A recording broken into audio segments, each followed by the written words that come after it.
শুভেচ্ছা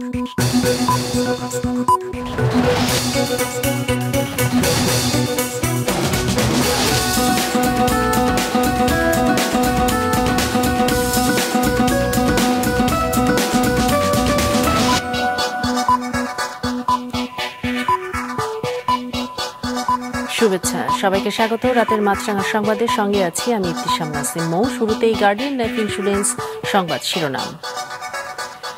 মন্ত্রী এমপিদের আত্মীয় স্বজন উপজেলা নির্বাচনে প্রার্থী হতে পারবেন না বলে সিদ্ধান্ত নিয়েছে আওয়ামী লীগ। দলের সভাপতি শেখ হাসিনার বরাত দিয়ে ইতোমধ্যেই এ নির্দেশ মাঠ পর্যায়ে পৌঁছাতে ব্যবস্থা নিয়েছেন দলের সাধারণ সম্পাদক।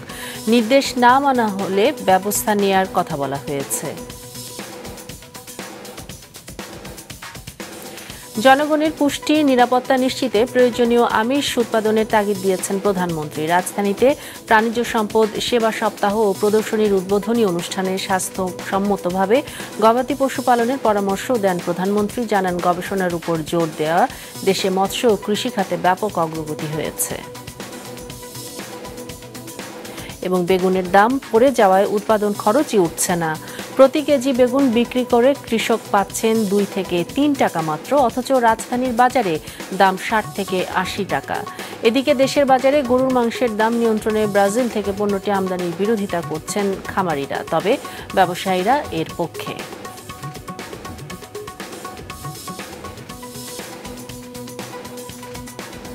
শুনছিলেন শিরোনাম, এবার বিস্তারিত সংবাদ।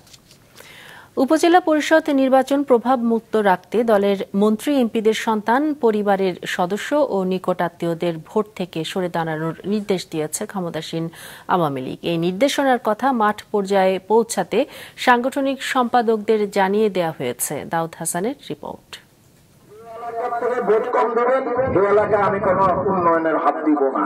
নির্দেশনা অমান্য করে উপজেলা নির্বাচনে পরিবারের সদস্যদের প্রার্থী করেছেন ক্ষমতাসীন আওয়ামী লীগের এমপি মন্ত্রীরা। এ তালিকায় আছে তাদের স্ত্রী, ছেলে মেয়ে থেকে শুরু করে ভাই ভাতিজা শ্যালকের নামও। সবাই আওয়ামী লীগের। আর এই যেটা ইগল মিগল পাখি এতে গেলে রাত্রিটা ফলাই। এমন পরিস্থিতিতে দলের মন্ত্রী, সংসদ সদস্যদের সন্তান, পরিবারের সদস্য ও নিকটাত্মীয়দের উপজেলা ভোট থেকে সরে দাঁড়ানোর ফের কঠোর নির্দেশ দিয়েছেন ক্ষমতাসীন দল আওয়ামী লীগ। দলের সভাপতি শেখ হাসিনার বরাত দিয়ে দলের সাধারণ সম্পাদক ওবায়দুল কাদের এই বিষয়ে নির্দেশনা দেন। দলের সাধারণ সম্পাদক জননেতা জনাব ওবায়দুল কাদের আমাদের প্রিয় নেত্রী বঙ্গবন্ধু কন্যা জননেত্রী শেখ হাসিনার বরাত দিয়ে এইভাবে আমাদের বলেছেন, একটি নির্দেশনা দিয়েছেন যে মন্ত্রী এমপিদের সন্তান সহ তাদের স্বজনরা যাতে এই নির্বাচনে অংশগ্রহণ না করে এই ব্যাপারে তাদেরকে বলার জন্য আমাদের নির্দেশনা দিয়েছে। দলটির দায়িত্বপ্রাপ্ত সাংগঠনিক সম্পাদকেরা নিজ নিজ বিভাগের মন্ত্রী, সংসদ সদস্যদের দলের এই নির্দেশ খুব শীঘ্রই জানাতে শুরু করবেন। তবে কেউ যদি এই নির্দেশনা অমান্য করে তার বিরুদ্ধে কি ধরনের ব্যবস্থা নেওয়া হবে তা এখনই সিদ্ধান্ত হয়নি বলে জানায় এই নেতা। সেটি তো পরবর্তী সিদ্ধান্ত বঙ্গবন্ধু যেটা নেবেন সেই বিষয়ে যদি আলোচনা করতে আমাদের ডাকেন কোনো সময়, আমরা আমাদের মতামত জানাবো। এখন তো আমরা কিছু বলতে পারবো। আগামী 8 মে প্রথম ধাপে দেশের 152টি উপজেলায় এবং 21 মে দ্বিতীয় ধাপে আরও 161টি উপজেলায় ভোট গ্রহণ অনুষ্ঠিত হবে। দাউদ হাসান, মাছরাঙা সংবাদ, ঢাকা। এদিকে আসন্ন উপজেলা নির্বাচনে শুধু প্রার্থী নয়, যেই প্রভাব বিস্তার করবে তার বিরুদ্ধে কঠোর পদক্ষেপ নেওয়া হবে বলে হুঁশিয়ারি উচ্চারণ করেছেন নির্বাচন কমিশনার মোহাম্মদ আলমগীর। দুপুরে নরসিংদীতে এক মত বিনিময় সভায় শেষে তিনি সাংবাদিকদের এসব কথা বলেন। আমাদের একটাই উদ্দেশ্য, সেটা হল নির্বাচনটা হতে হবে নিরপেক্ষ এবং শান্তিপূর্ণ। এই জন্য যা যা করা লাগে, আপনি যতগুলো কথা বললেন এর একটাও যাতে না ঘটে তার জন্য যা যা করা দরকার সেগুলোই ওনাদের কাছে আমরা শুনেছি ওনারা কী ব্যবস্থা নিয়েছেন। সেই সাথে আমাদের অভিজ্ঞতার আলোকে বা আমাদের চিন্তা ভাবনাকে আরও 2-1টা পরামর্শ ওনাদেরকে দিয়েছি। এর কম্বিনেশন হয়ে ব্যবস্থাটা এমনভাবেই হবে যে এখানে একটা শান্তিপূর্ণ এবং সুষ্ঠু নির্বাচন হবে, যেটা আপনারা জাতীয় সংসদ নির্বাচনের ক্ষেত্রে দেখছেন। তার চেয়ে কম হবে না, তার চেয়ে আরও ভালো নির্বাচন হবে। অন্য দেশের মুখাপেক্ষী না থেকে নিজেদেরকেই শস্য উৎপাদন করার নির্দেশনা দিয়েছেন প্রধানমন্ত্রী শেখ হাসিনা। সকালে রাজধানীতে প্রাণিজ সম্পদ সেবা সপ্তাহ ও প্রদর্শনীর উদ্বোধনী অনুষ্ঠানে এই নির্দেশ দেন তিনি। মানুষের যেন স্বাস্থ্যগত কোনো ক্ষতি না হয় এবং বিদেশে যেন মাংস রপ্তানি করা যায় এবং তা যেন হয় স্বাস্থ্যসম্মতভাবে, গবাদি পশু পালনের সেই পরামর্শ দেন প্রধানমন্ত্রী। প্রাণী সম্পদের উৎপাদন বৃদ্ধি, দুগ্ধজাত পণ্যের বাজার সৃষ্টি, ক্ষুদ্র খামারি ও উদ্যোক্তাদের গবাদি পশু উৎপাদনে উদ্বুদ্ধ করা সহ গবাদি পশু পালনের আধুনিক ব্যবস্থাপনার দিক তুলে ধরতে রাজধানীর আগারগাঁওয়ের পুরাতন বাণিজ্য মেলার মাঠে শুরু হয়েছে 2 দিনব্যাপী প্রাণী সম্পদ প্রদর্শনী। প্রদর্শনীতে প্রায় 400 স্টল স্থাপন করা হয়েছে। সকালে মৎস্য ও প্রাণী সম্পদ মন্ত্রণালয়ের আয়োজনে প্রাণী সম্পদ সেবা সপ্তাহ ও প্রদর্শনীর উদ্বোধনী অনুষ্ঠানে যোগ দেন প্রধানমন্ত্রী শেখ হাসিনা। প্রধানমন্ত্রী বলেন, আওয়ামী লীগ সরকার বরাবরই গবেষণার উপর গুরুত্ব দিয়ে আসছে, ফলে বর্তমানে মৎস্য ও কৃষি খাতে ব্যাপক অগ্রগতি হয়েছে। আমাদের আগে যারা ক্ষমতায় ছিলেন, যেমন খালেদা জিয়া ঘোষণা দিল যে দেশের মানুষকে ডাল ভাত খাওয়াবে, সে ডাল ভাত খাওয়াতেও কিন্তু ব্যর্থ হয়েছিল। তা আমার মাছে ভাতে বাঙালি মাছ ভাত পেলেই তো যথেষ্ট। আমাদের আমরাই তৈরি করব, আমাদের দেশের মানুষকে দেবো। আমাদের লক্ষ্য প্রথম হলো খাদ্য নিরাপত্তা দেওয়া, দ্বিতীয় হলো পুষ্টি নিশ্চয়তা দেওয়া। কারো কাছে মুখাপেক্ষী হয়ে থাকবো না, আমরা নিজেরা উৎপাদন করব প্রতিটি জিনিস, সেইভাবে আমাদের কিন্তু চলতে হবে। মানুষের যেন স্বাস্থ্যগত ক্ষতি না হয় এবং বিদেশে যেন মাংস রপ্তানি করা যায়, তাই স্বাস্থ্যসম্মতভাবে গবাদি পশু পালনের পরামর্শ দেন প্রধানমন্ত্রী। হালাল মাংস পৃথিবীর অনেক দেশ এখন ক্রয় করতে চায়, আর সেই সুযোগটা আমাদের নিতে হবে। বিদেশে রপ্তানি করতে গেলে তাদের কতগুলি নিয়ম আছে, সেটা মেনে আমরা করি কিনা সে বিষয়গুলি কিন্তু আমাদের বিবেচনায় নিতে হবে। নিরাপদ খাদ্য হয়, কারণ এই খাদ্য মানুষের শরীরে যেন কোনো ক্ষতি না করে সেদিকেও দৃষ্টি দিতে হবে। সেটা একেবারে মৎস্য থেকে শুরু করে আমাদের সমস্ত যেগুলি আমাদের পালিত পশু পাখি সবই, এসব দিকে আমাদের বিশেষভাবে দৃষ্টি দিতে হবে। আগামী ঈদুল আজহায় রাস্তাঘাট এড়িয়ে নির্দিষ্ট জায়গায় পশু কোরবানি করার আহ্বানও জানান সরকার প্রধান। আনোয়ার হোসেন, মাছরাঙা সংবাদ, ঢাকা। যে বেগুন কৃষক বিক্রি করছেন মাত্র 2 থেকে 3 টাকা কেজিতে, রাজধানীর বাজারে সে বেগুনই ক্রেতারা কিনছেন 60 থেকে 80 টাকায়। দেশে কৃষিপণ্য উৎপাদকের সীমাহীন লোকসানের কাহিনী যেন বন্ধ হবার নয়। রংপুরের ফরহাদ হোসেনকে সঙ্গে নিয়ে সে আক্ষেপের কথা আরেকবার শোনাচ্ছেন কাউসার সোহেলি। রংপুরের তারাগঞ্জের কৃষক শাহাদাত হোসেন এবছর 25 শতক জমিতে বেগুন চাষ করেছেন। মৌসুমের শুরুতে কিছুটা দাম পেলেও এখন সেই বেগুন তার গলার কাটা। গাছের বেগুন নষ্ট হচ্ছে গাছেই, কারণ বেগুন তুলে বাজারে নেয়ার যে খরচ পড়ছে তাতে পর্তায় পোষাচ্ছে না কৃষকের। বাইগুন সিরি পয়সা ঔষধে হয় না, আর এলে কি করি, আর আড়ত ভাড়া দেয় আর কি, বেগুন ভ্যান ভাড়া দেয় কি। শুধু তারাগঞ্জই নয়, আশেপাশের বেশিরভাগ এলাকার বেগুন চাষিরাও শাহাদাতের মতোই বিপাকে পড়েছেন। প্রতি কেজিতে 5 থেকে 60 টাকা খরচ অলরেডি পড়ে গেছি। আমরা প্রতি কেজিতে 2 থেকে 3 টাকা এমনি কৃষক লস খাচ্ছি, এবং আমরা বেগুন দাম না থাকার কারণে আমরা বেগুন তুলতে আসতেছি না কৃষক। এই কৃষকদের ক্ষেত থেকে মাত্র আধা ঘন্টা দূরত্বে তারাগঞ্জ বাজার, সেখানে বেগুন বিক্রি হচ্ছে 10 থেকে 12 টাকায়। আর 20 কিলোমিটার দূরে রংপুর সদরের বাজারে ক্রেতারা বেগুন কিনছেন 20 থেকে 30 টাকা কেজি দরে। ক্ষেত থেকে কিনে নিয়ে এখানে বাজার মাল কম দামে দেয় না, তাই সিন্ডিকেট করেছেন। কৃষকের লস, আমরা যারা কিনছি তারাও লস খাচ্ছি, মাঝখানে কারা লাভবান হচ্ছে এটা একটু দেখে দেওয়া উচিত। তারাগঞ্জের ক্ষেতের 3 টাকার সেই বেগুন ক্রেতাদের অনেকটাই নাগালের বাইরে চলে যাচ্ছে যখন ঢুকছে তা রাজধানী ঢাকার বাজারে। ওই দোকানে চাইলো 100 টাকা, ও চাইলো 80 টাকা, এ 70 টাকা। আমার টাকার তাহলে যাচ্ছে কথা, আমি যে 80 টাকা দিলাম দোকান থেকে 1 কেজি বেগুন কিনে নিলাম, আমার এই টাকাটা কিন্তু কৃষক পর্যন্ত পৌঁছার কথা স্টেপ বাই স্টেপ, গ্র্যাজুয়ালি, কিন্তু যাচ্ছে না। সমতা থাকা উচিত, কৃষকরাও পাক, আমরাও কম দামে খাই, সেটাই আমরা চাই। সিন্ডিকেটের অপতৎপরতার বাইরেও অতিরিক্ত পরিবহন খরচের কারণেও ঢাকার বাজার হারাচ্ছে উত্তরবঙ্গের কৃষকেরা, বলছেন পাইকারি ব্যবসায়ীরা। গৃহস্থ বেচে বাজার না, ওই লোকের নাম বেচে এই জায়গায়, এই লোকের জায়গাতে না আমরা 3 জায়গায় 5 টাকা করে লাভ করলে কত হয়? 15 টাকা, খরচ পায় 10 টাকা, 25 টাকা, 1 কেজি মালে 25 টাকা খরচ হয়। আর ঢাকায় কিছু সিন্ডিকেট লোক আছে যারা আশেপাশ থেকে বেগুন কম রেটে কিনে ঢাকা বাজারে ভোক্তা বাজারে বিক্রি করে দিচ্ছে। নানান সময়ে ঢাকঢোল পিটিয়ে বাজার তদারকিতে নামে রাষ্ট্রের বিভিন্ন সংস্থা।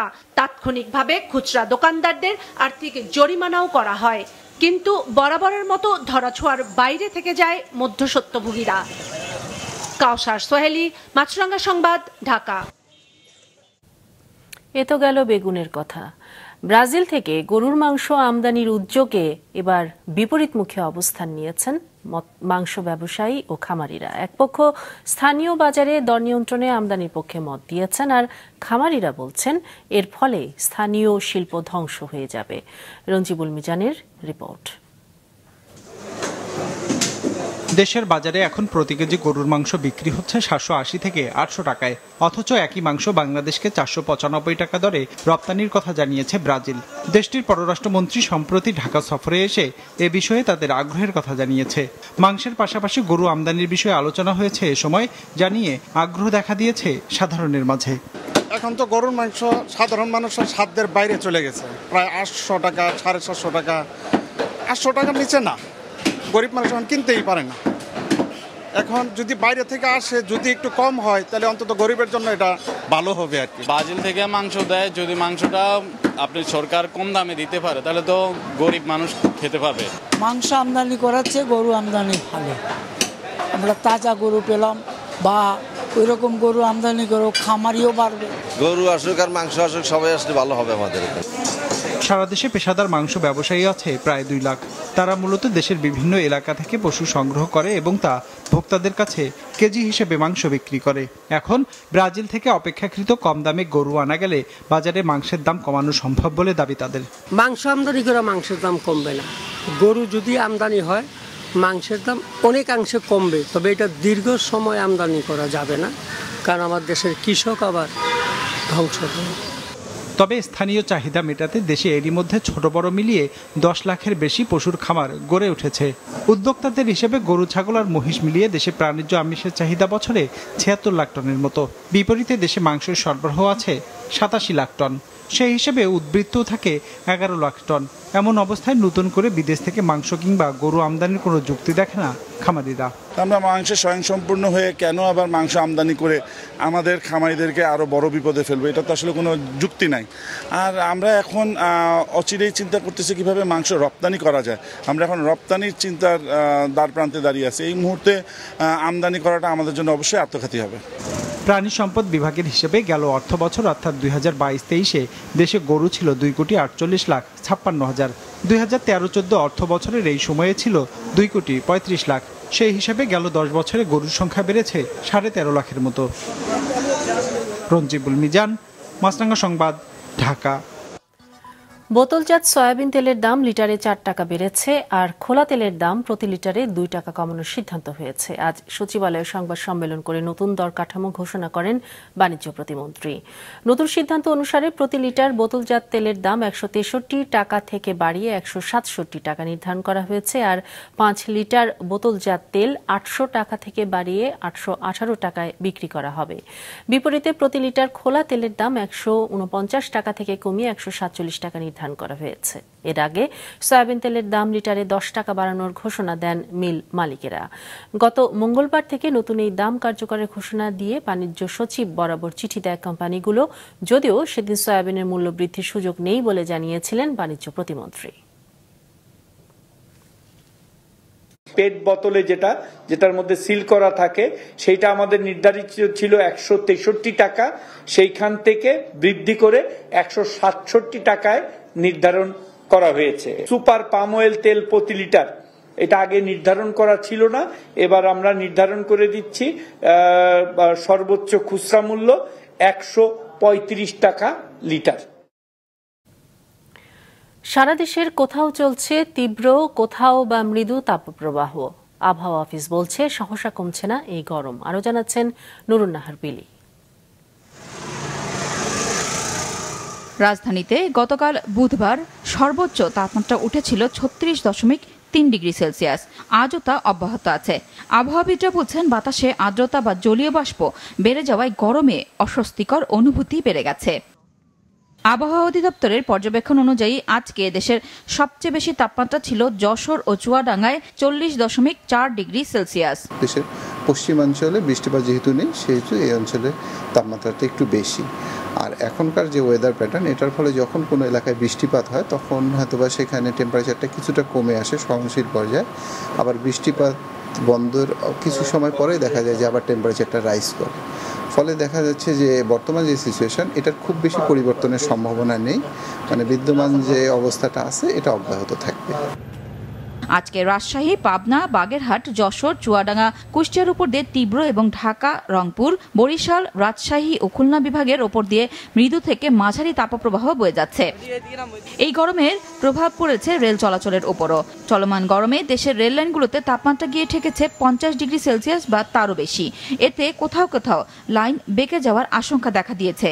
এজন্য কর্তৃপক্ষ স্থান ও রেল লাইনের বয়স বিবেচনায় ঘন্টায় 40 থেকে 50 কিলোমিটার গতিতে ট্রেন চালানোর নির্দেশনা দিয়েছেন। গরম কোন পর্যায়ে গেলে সেখানে আমাদের একটা গতি নিয়ন্ত্রণের জন্য একটা আদেশ দেওয়া হয়, তবে এটি অত্যন্ত সাময়িক এবং এটি পুরো এলাকা জুড়ে না, হয়তো দুটি স্টেশনের মধ্যে বা একটা পার্টিকুলার জায়গায় গরমটা যদি সেরকম হয়, এটা সাময়িকভাবে আমরা তখন একটু গতি নিয়ন্ত্রণ করা হয়। অর্থাৎ যেখানে হয়তো 70 কিলোমিটার বা 80 কিলোমিটার সেখানে হয়তো 50 বা 40 এরকম কিলোমিটার গতি দেওয়া হয়, এরকম সাময়িক সময়ের জন্য দেওয়া হয়, যাতে কোনো ধরনের দুর্ঘটনা বা কোনো সমস্যার সৃষ্টি না হয়।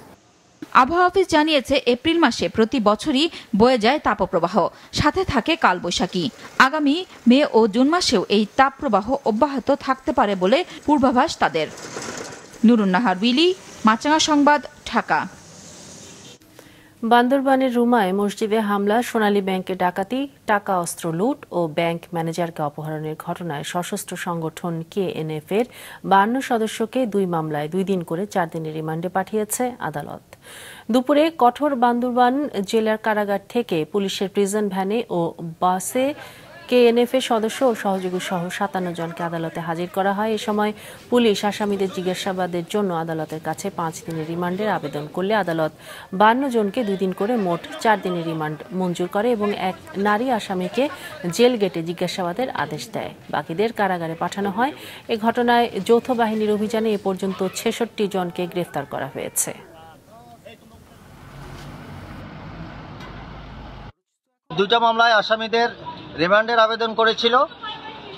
রিমান্ড শুনানি হয়েছে। রাষ্ট্রপক্ষে কোর্ট ইন্সপেক্টর ছিলেন, আমরা আসামি পক্ষে একাধিক লয়ার ছিলাম। রাষ্ট্র উভয় পক্ষের বক্তব্য শুনে, মাননীয় আদালত উভয় পক্ষের বক্তব্য শুনে একজন প্রেগনেন্ট মহিলা ছিল, তাকে জেল গেটে জিজ্ঞাসা করার অনুমতি দিয়েছে। বাকি আসামিদেরকে, জিআর মামলার 7 আসামিদেরকে 2 দিনের এবং 2 মামলা 4 2024 মামলার আসামিদেরকে 2 দিনের মোট 4 দিনের রিমান্ড মঞ্জুর করেছে।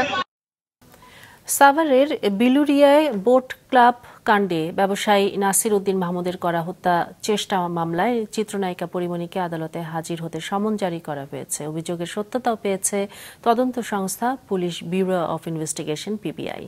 আরও জানাচ্ছেন তাবাসসুম আহমেদ। ফের আলোচনায় ঢাকাইয়া চলচ্চিত্র নায়িকা পরিমণি। তার বিরুদ্ধে ব্যবসায়ী নাসির উদ্দিন মাহমুদের করা হত্যা চেষ্টার অভিযোগের সত্যতা পেয়েছে তদন্ত সংস্থা police bureau of investigation PBI।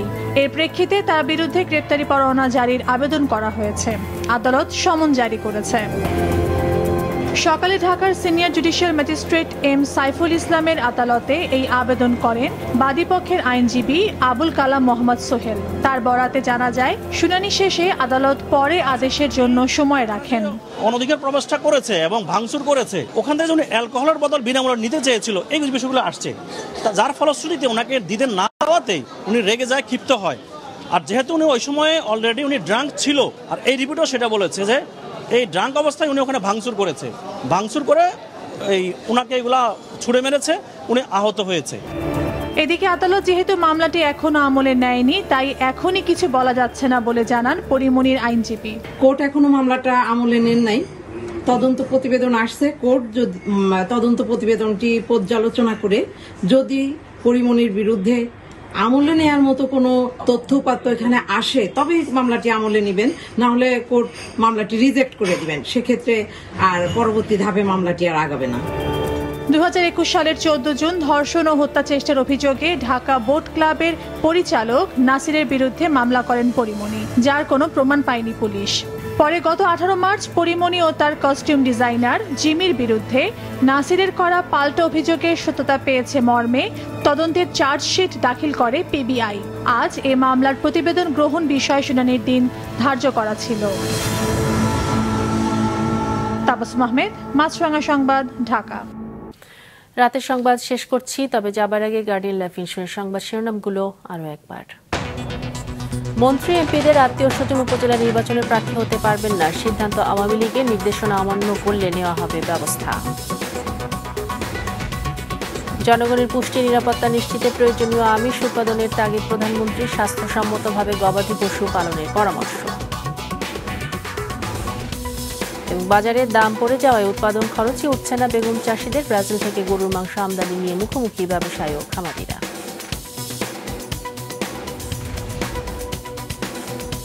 এই ছিল এখনকার মতো। ফেসবুকে আপডেট পেতে ভিজিট করুন মাছরাঙা টেলিভিশনের পেজে, ইউটিউব চ্যানেলেও দেখতে পারেন আমাদের সংবাদ, প্রতিবেদন এবং অনুষ্ঠান। দর্শক, রাস্তায় ধুলো ও ধোঁয়া ফুসফুসের ক্ষতির কারণ হতে পারে, তাই জীবাণু ও ফুসফুসের সংক্রমণ থেকে সুরক্ষিত থাকতে ব্যবহার করুন ফেস মাস্ক। এতক্ষণ সঙ্গে থাকার জন্য ধন্যবাদ।